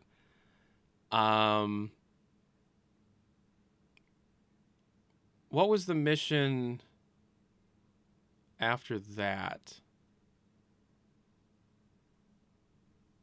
That's the mission Chop. Okay, what's the mission after Chop? I think it was the mission after that one.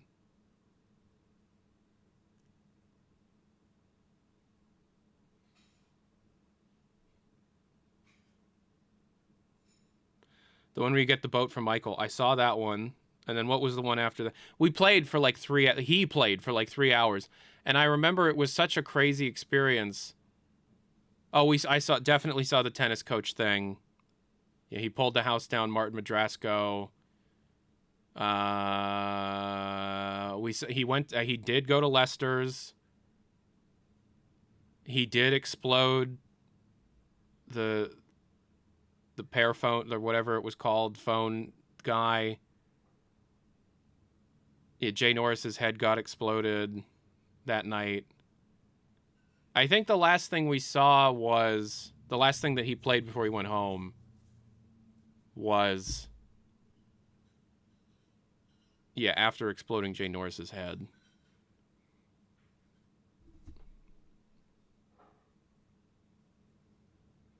Was it the heist?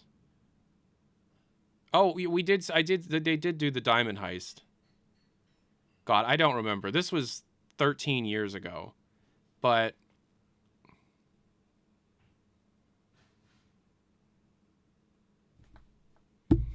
Yeah, it wasn't like people were very excited for it. It was not like this. It was a very, very, very different thing. And people were very excited for Red Dead Redemption 2. This is a very, very different thing. Do you think Rockstar will ever do a smaller game again? I hope so. I hope so.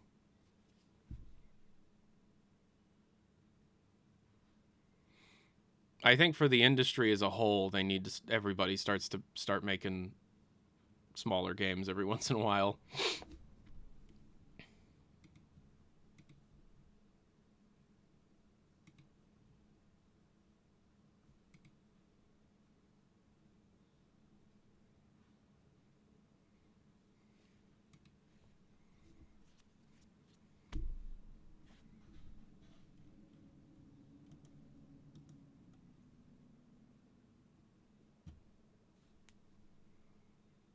Do I think Double Fine will pull through? Yeah.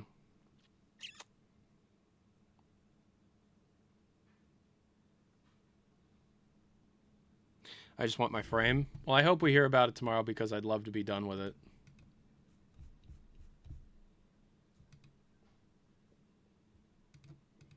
I'm sick of it. The biggest disappointment of GTA Online was that it was so popular, we never had another Ballad of Gay Tony or Lost in the Damned. And they wanted to do those too. Completely agree. I don't think they ever attempted Red Dead 2 DLC. But there was plans for 3 different expansions for GTA 5, one themed around each character. You know, Agent Trevor, the zombie outbreak one with Michael, and then I forget what the Franklin one was. Was the Franklin one the aliens? I don't remember.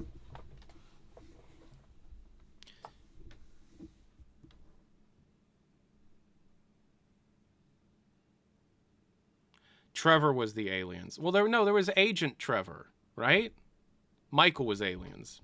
What? There was a zombie and aliens, and then a secret agent spy one. And I know that they did, like, that's been known for years, is that Trevor did some of the mocap for the secret agent stuff.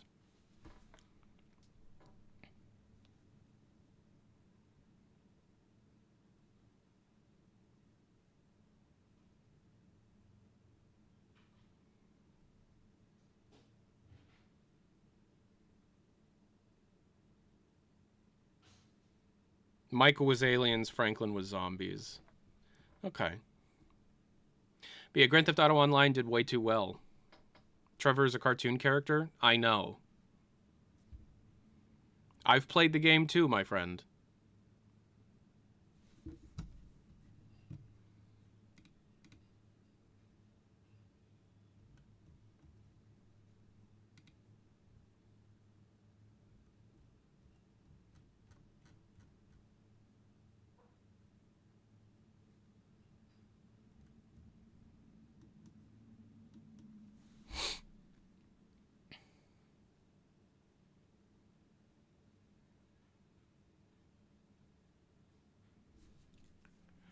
I don't think there was ever a Mexico DLC planned for Red Dead 2. I think the Unfinished City was there because they literally ported the map in at the last minute.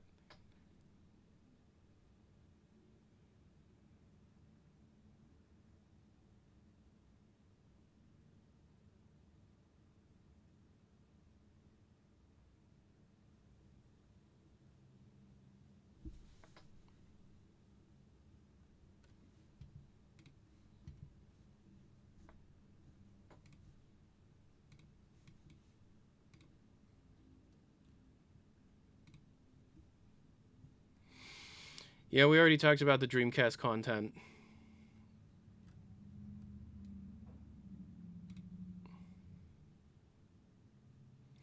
Opinions on the new entertainment industry? I don't know what that means.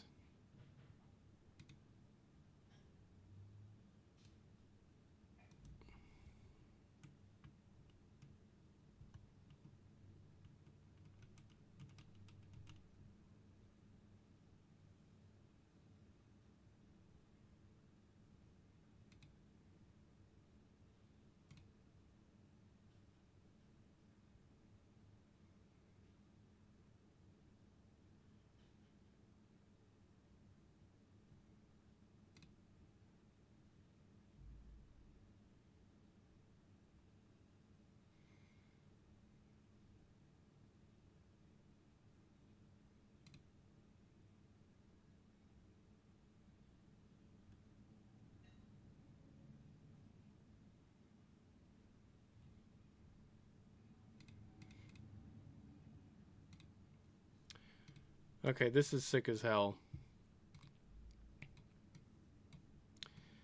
Team Fortress Classified, Team Fortress 2 Classified, formerly called Team Fortress 2 Classic, is doing a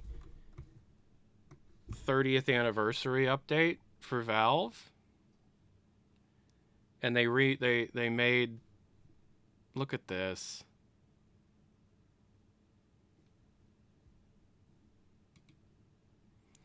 Develop a reactionary nostalgia for your past like you never actually lived through with classic vision. Instead of your beloved mercs, you'll be seeing ugly mercs from the Quake World Team Fortress classes for the duration of the event.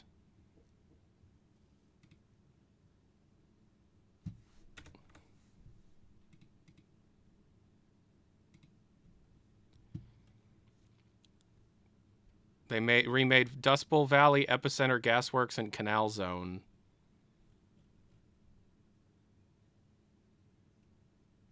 Pick up your own flag and carry it through the bombed military depot. Destructible wood and breakable windows like in Fortress Forever. That's fun. Charge up your armor.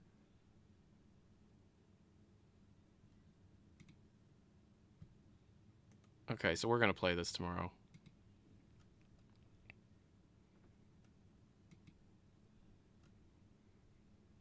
Randomizer mode support is returned. Hell yeah. Some new achievements. Some new sprays. That's sick.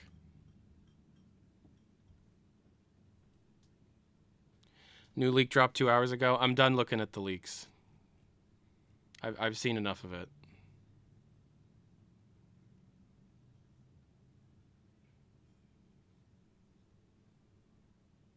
This is cool. Oh, select a year.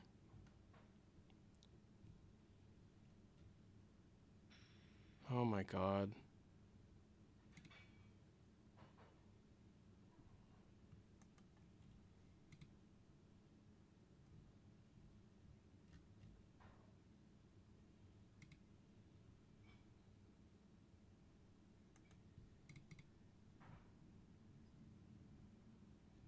Quake 3 Fortress, Unreal Fortress. Hell, are you kidding me?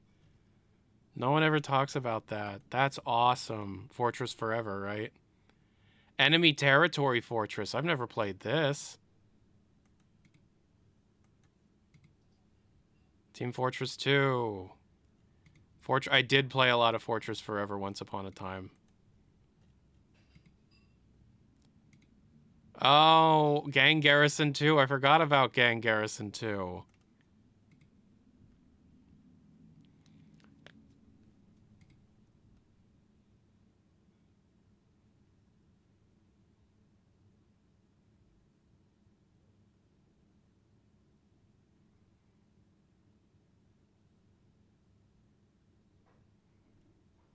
That's awesome.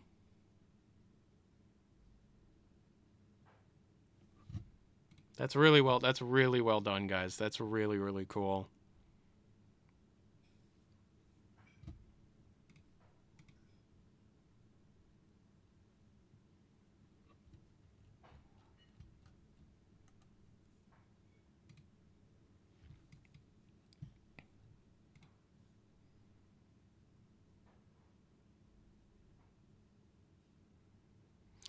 Are you saying that nothing will happen because you don't know or because you know?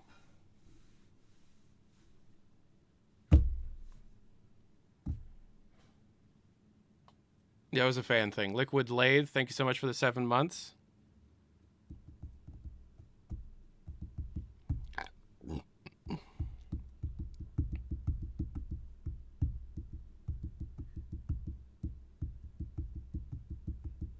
Tyler, do we have any info about the upcoming Deadlock stuff besides the PvE update? The PvE update was fake.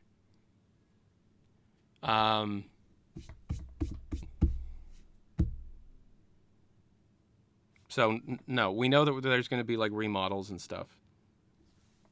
What's the most normie Valve fact that everybody knows? At this point, Portal 2 started development as a game codenamed F-Stop. F-Stop was a game where you used a camera to scale objects in your world space to solve puzzles. Everybody knows about that now at this point. Another real normie fact would be F-Stop build leaked some years ago. Code did, yeah. Another big normie thing would probably be like, oh yeah, Half-Life 2 had its entire source code build and asset repository leaked a full year and a few months before release.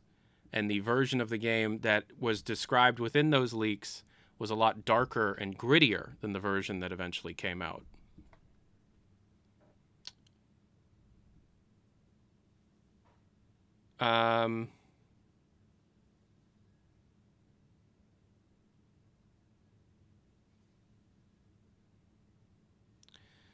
I mean, he can know nothing will happen tomorrow or don't know anything will happen, but just doesn't want anyone to blame him if he says that tomorrow something will happen. Hey, Barman, I appreciate your support. You've been here a long time, but you're doing that thing where you think if you can ask the question that's in the right order of words, you're going to unlock new information, okay? You gotta give it a break, man. If I can just word my question specifically enough, I'll trick him into saying things that he probably knows. It's like trying to jailbreak an AI. Yes, it is. I am a human being made of flab and grease.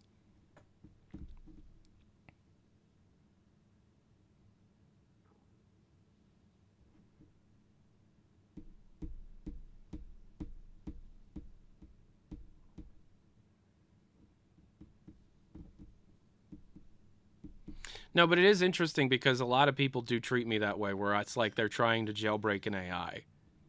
They have to word really like complex questions that go on way too long that effectively are just like, do you know anything? Please tell me if you do.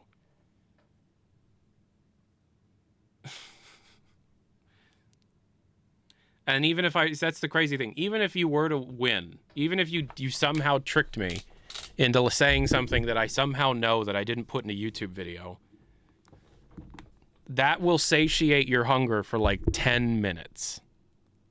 And then tomorrow you're going to be doing it all over again. So I've learned there's no point. I make videos when videos are ready. I release videos when the videos are ready.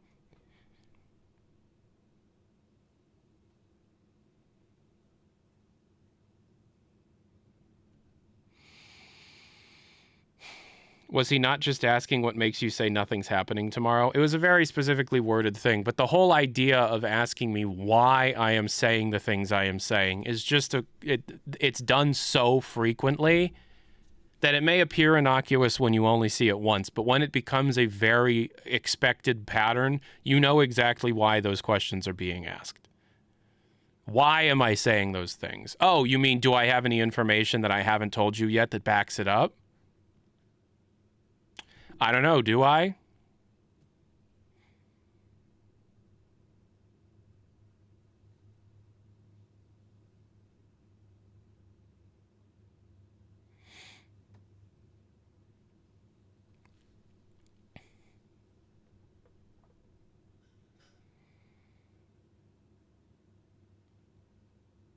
So the question is, no, I don't have a whole lot to say right now. I don't have a whole lot of information right now if we're talking specifically about HLX.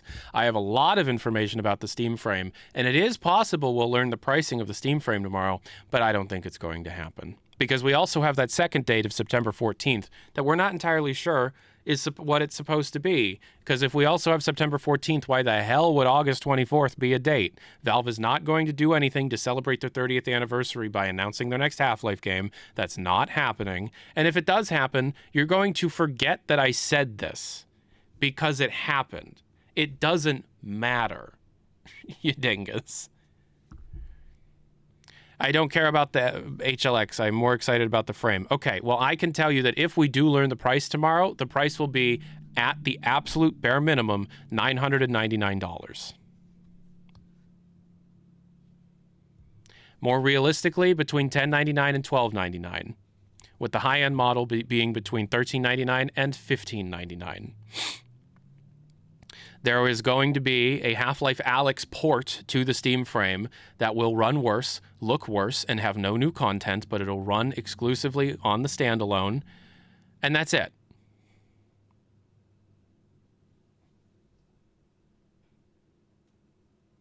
People are trying to jailbreak you because you're always right. See, that's the thing. I'm not always right. I, like pretty much every other journalist, thought something was going to happen late last year.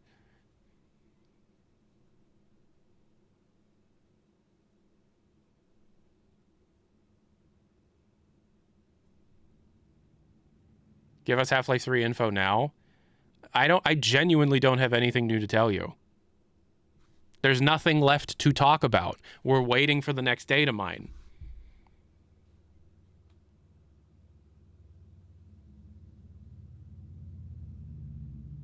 Let me really think about this. Do I have any other information that I haven't talked about in a video or on a live stream yet?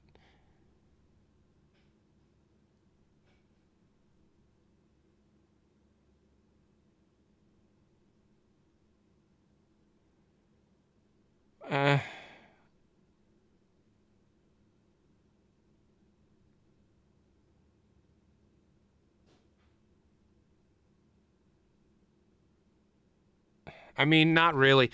See, there's some things that I could talk about, but they're completely unconfirmed and they're unsubstantiated and they're pointless. You know. But you know, it's absolutely meaningless. And also, I guess I do have like one or two things that could possibly be story-related leaks, and I don't talk about those. That's just, I'm just never going to do, I don't do that. I'm never going to do that. You know, there's absolutely no benefit to talking about story.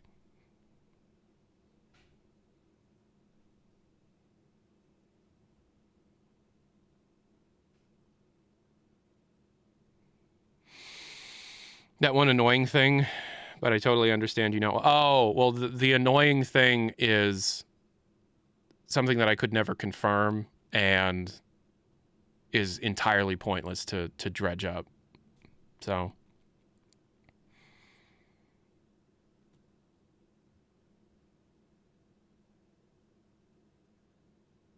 why no story-related leaks for a game that has a 0.01% chance of coming out? Oof, you guys are not cool. Any other voice actor information? You see, that kind of thing jeopardizes a person's employment. No.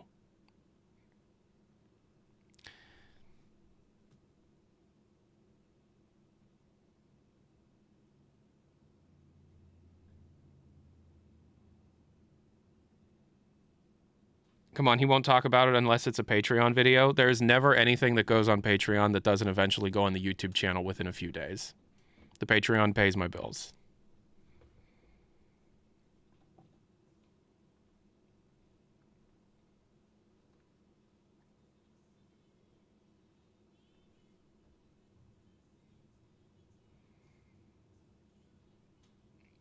You're not losing hope despite no new data mined info. What? Okay, so that's the thing. Asking me if I'm losing hope is lacking context of my personal life. Okay? I have no change in hope for the HLX project or Codename TF or anything Valve is doing. It's you know, it's still in production. It's still around. It doesn't matter. My real life outside of all of this may affect how I perceive things or think about things. And, you know,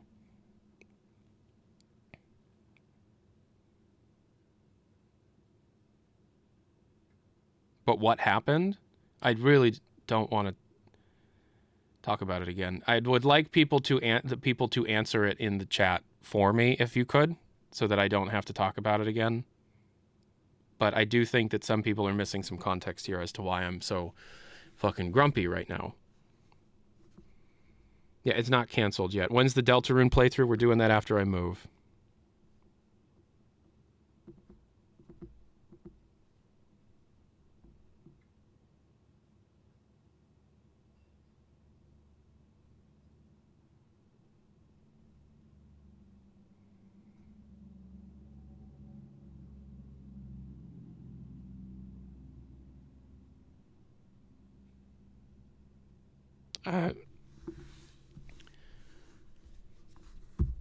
Okay. I have to stop streaming for a while.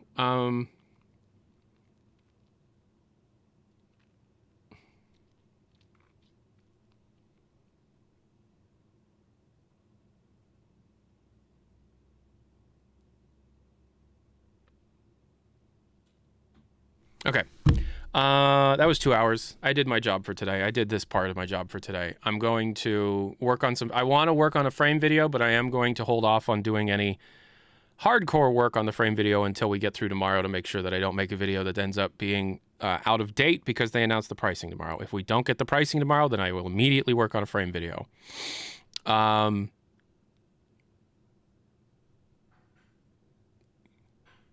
Okay. Yeah, I'm going to go. Bye, everybody. Thank you for everything. Bye.